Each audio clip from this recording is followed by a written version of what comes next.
स्वागत है आपका the Lord of the mysterious anime के एपिसोड 1 के पार्ट 2 में। पार्ट 2 में हमें ये दिखाया जाता है कि मेलिसा उसकी घड़ी ठीक कर दे देती है एंड वहाँ से चली जाती है। जो देखकर क्लेन कहता है कि कितनी अच्छी बहन है, अपने बेवकूफ भाई की इतनी केयर कर रही है। एंड अब क्लेन शीशे में देखता है और नोटिस करता है कि जो उसकी चोट है वो अब ठीक हो गई है। जो देखकर क्लेन कहता है क्या ये रिकार्गनेट होने का फायदा है। आखिर हमारा मेन कैरेक्टर सोचता है कि क्लेन ने अपने आप को क्यों मारा होगा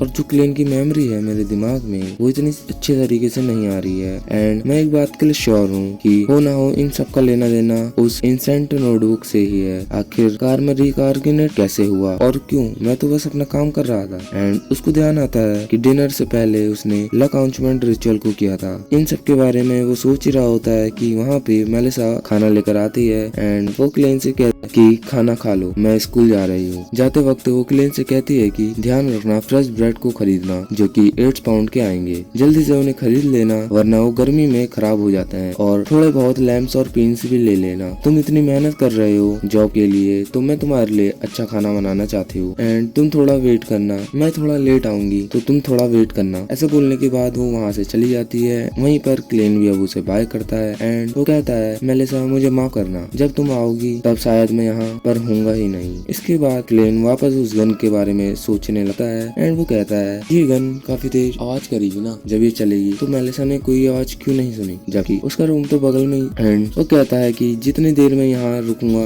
उतना ही मेरे लिए खतरा है, बेहतर होगा कि मैं लकाउंचमेंट रिचुअल को वापस से ट्राई करूँ जिससे मैं अपनी दुनिया में वापस जा सकूँ। अगले सीन में वो ब्रेड लेने शॉप पर जाता है, वो भी 8 पाउंड के। एंड अब शॉपकीपर क्लेन से बोलती है कि तुमने ग्रेजुएशन कंप्लीट कर ली एंड तुम बहुत कमाल के हो, मुझे पता है जल्द से जल्द तुम कोई नौकरी ढूंढ लोगे और कहीं सेटल हो जाओगे। एंड क्लेन ब्रेड ले ही रहा होता है और वो अब नोटिस करता है कि उसे एक बंदा घूर रहा होता है और जैसे ही वो उसकी तरफ देखता है वो बंदा वहाँ से चला जाता है। जिसके बाद क्लेन भी वहाँ से चला जाता है। वो वहाँ सूरज को देखता है कि ये तो सिमिलर ही लग रहा है एंड जो देखकर क्लेन कहता है कि ये एक पैरेलल यूनिवर्स लग रहा है। क्लेन वहाँ से जाने वाला होता है एंड वो देखता है कि लोग तो वहाँ कार्ड वाला गेम खेल रहे थे। जो देखकर क्लेन कहता है कि ये लोग तो लैंडलॉर्ड गेम खेल रहे हैं, इनके पास भी ये गेम है क्या, यानी कि इस दुनिया के अंदर भी। फिर क्लेन का एक शिकार नीचे गिर जाता है। तभी वहाँ पर एक बंदा आ जाता है जिसको देखकर क्लेन घबरा जाता है। वो जल्दी से अपनी गन बाहर निकालने वाला होता है और वो देखता है कि वो तो एक जोकर है जो कि उसे सर्कस में आने का इनविटेशन दे रहा है, वो भी रात 7 बजे का। जिस पर क्लेन बोलता है कि मैं कोशिश कर। क्लेन नोटिस करता है कि वो बंदा छुकर क्लेन को देख रहा होता है, जो देखकर क्लेन घबरा आता है एंड वहाँ से भागकर जाने लगता है। हम अब देखते हैं कि वो बंदा भी उसका पीछा करने कर रहा था। क्लेन अब आगे जाता है एंड वहाँ पर एक और बंदा होता है जो कि किताब पढ़ रहा था और वो क्लेन को देखकर स्माइल करता है। एंड अब क्लेन छुपता किसी जगह पर आ जाता है। वहाँ पर उसे एक मैजिशियन दिखाई देती है जो कि एक बाउल में अपनी पावर का यूज कर रही थी। वो क्लेन से बोलती है तुम खो गए हो ना, इधर आओ, मैं तुम्हें गाइडेंस देती हूँ तुम्हारे फ्यूचर के लिए। फिर हमें पता चलता है जो बंदा क्लेन का पीछा कर रहा था वो भी वहाँ पर पहुँच गया है। हमें पता चलता है कि उस बंदे का नाम जैनकिंग है। तभी वो देखता है कि उसी बंदे को जिसके हाथ में बुक थी वो भी वहाँ पर खड़ा था। उसे देखकर जैनकिंग भी वहाँ से चला जाता है एंड दूसरी तरफ क्लेन भी उसी बंदे को ढूंढ रहा होता है और कहता है कि वो कहाँ गया। अब दूसरी तरफ जो जादूगरनी भी क्लेन से कहती है कि जो लाइफ है वो अनप्रिडिक्टेबल है, तुम्हारे भविष्य में क्या होने वाला है तुम्हें नहीं पता। ये टैरो कार्ड तुम्हारी मदद करेंगे अपने भविष्य में झांकने के लिए और पता लगाने के लिए। अब क्लेन भी टैरो ट्रेडिंग के बारे में सुनकर कहता है कि ये तो अर्थ पर हुआ कर इसका मतलब वो सही थे। तभी वो लेडी क्लेन से कहती है कि तुम मेरे पहले कस्टमर हो, आओ तुम्हारी टैरो ट्रेडिंग में फ्री में करूंगी। क्लेन जाता है। वो अब उससे कहता है कि 1 सेकंड रुको,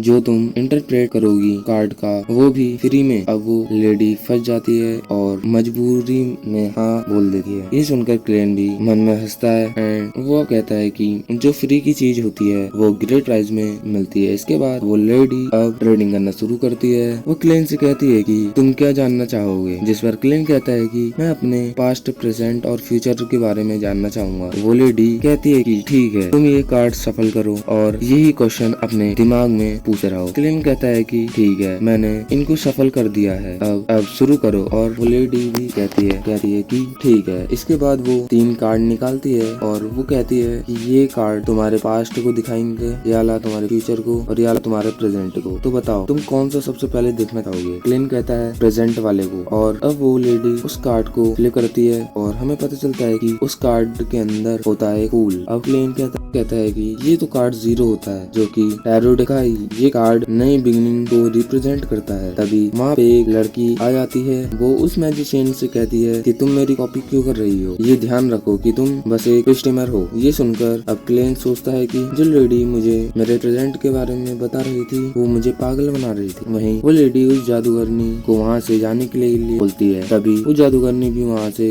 जाते आते क्लेन से बोलती है कि जो मैंने ट्रेनिंग करी है वो बिल्कुल सही है। तभी उस बंदे को देखते हैं जिसके हाथ में किताब होती है। वो अब क्लेन को ढूंढने के लिए अंदर आता है।